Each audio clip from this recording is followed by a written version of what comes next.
Good morning, YouTube. This is WhackMed19. I'm giving another pro tip today.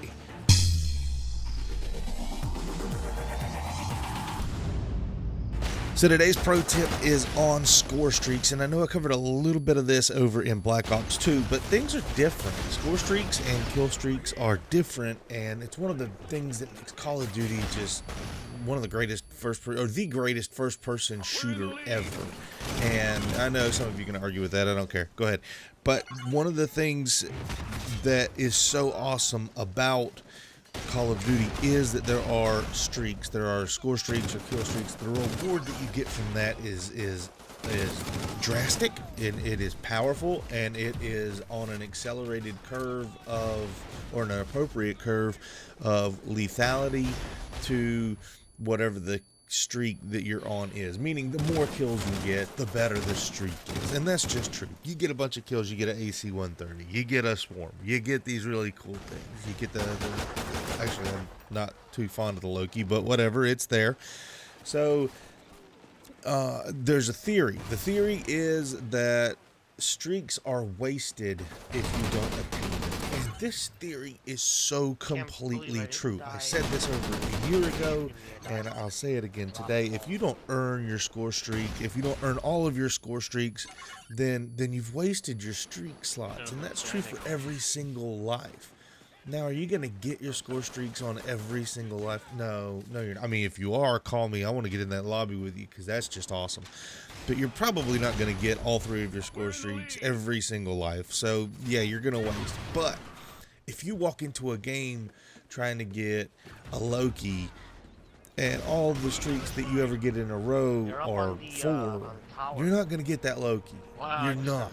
I mean, you're looking for your best game ever to get that Loki, and it's not worth rolling in the Loki. It doesn't help you. It doesn't help the team. It's not going to bring up your KD. It's not going to make your numbers better. It's not going to make you feel better about who you are as a person whenever you're playing these games, because that reward system, that immediate reward that makes you feel good for getting that score streak, kill streak, that is necessary and that is needed. So, how do we cover the theory? Admit to yourself how many kills you get in a chain, in a streak, how many kills you get in a row every game. What is this? Most of you, that's going to be, somewhere around 5, somewhere maybe 7 in a game. That's okay. You can get really good score streaks that way. So here's what we're going to do. Whatever number it is, and you can keep count of this. I'm not sure how you would get at your average length of streak. It seems like it would be a very askew number. But say you get 5 kills in a row every single game, or in a majority of your games, then you want your second selected streak to be that number. So that would be the IMS or the dog. So your first streak you want below that, and your last streak you want above that, because we want to use your first streaks to build your last streaks. You need to build up, and we're going to build these things. So if we normally get 7 kills, which would be somewhere around that Trinity rocket, then we want it to be our second streak. What do you want before that? I don't know. It really kind of depends on what gameplay you're playing, what game mode you're playing. Maybe the UAV if you're playing hardcore, maybe the IMS if you're playing domination. Whatever works for you. But the point is, don't waste your score streak slots, your kill streak slots on something that you know you're not going to attain. So that's the way we're going to do it. I always get 5 kills a game. Okay, we'll make your middle score streak the 5 kill range. Hardline, I don't really care. Use it if you want to. Use it if you need to. This is not a perk setup gameplay tip. I'm not here doing that today. So if you want to use it, if it fits into what you've got going on, then go for it. Knock yourself out. Have a good time. Support streaks. So support streaks are way different than kill streaks, or than the assault streaks, in that your kills roll over. So here's what we're going to do. We're going to figure out what kind of game type we're playing, and we're going to decide based on that. If you're playing Team Deathmatch, there's no reason to run your support Juggernaut and your Oracle and your Odin, simply because if you get to your Odin, you're done playing for that match, because you're at 14 kills, 15 kills, 16 kills, and the game is poised to be over with. Even at 12 being the average number for average number of kills for victory for each member of your team, this isn't a good idea. So you're going to want to keep your support streaks under 10 for team deathmatch, which is kind of weird.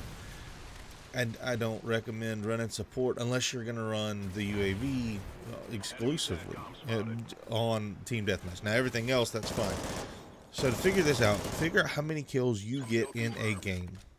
How many kills you get in this game mode, total and completely. Now decide which one you want to play with, because you're going to get there. If you run hardline and you get the assists, make sure you got one of those 9 bangs on and go to town and get some assist points. Get up to those streaks. You know, if you really want to affect the game, then you can get into an Odin. You can call people out from the sky. You can light them up for the people on the ground. You can put smoke screens down to help protect your other players that are on your team. You can drop care packages for them, and you can put down a juggernaut to help them.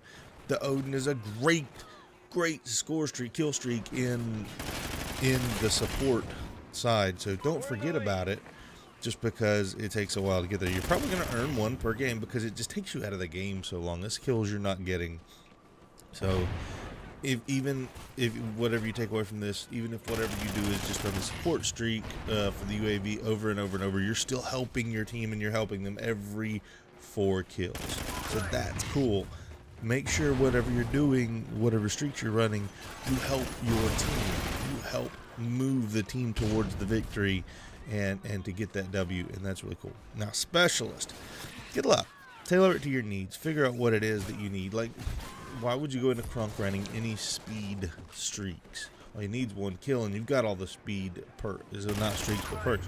You've got all those perks. So, whatever game mode you're playing, roll those into however best fits your specialist. You're lone gunning it at that point. Just figure out what works for you and what you're trying to do. This is not one of my favorites. I don't prefer the specialist package of score streaks at all.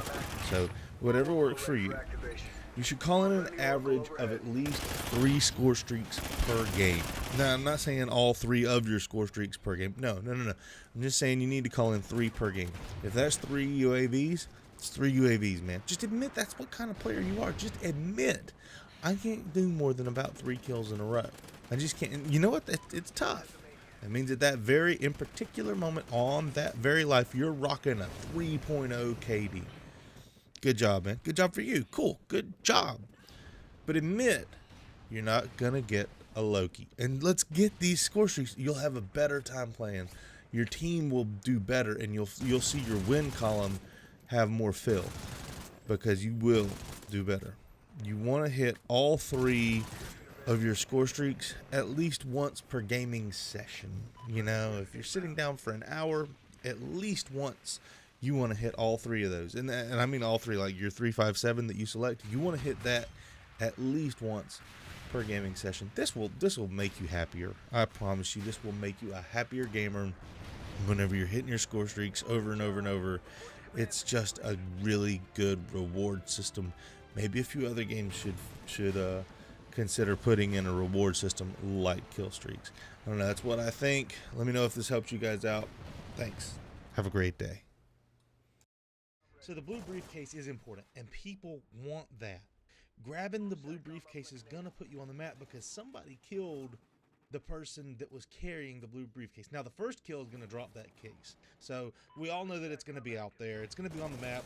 Whoever gets that first kill, you could say there's a possibility, and I understand this is not an absolute, there's a possibility it's one of the better players that's on that map. If there's 12 of you on the map, then the better player is probably going to get that first kill. He'll know where that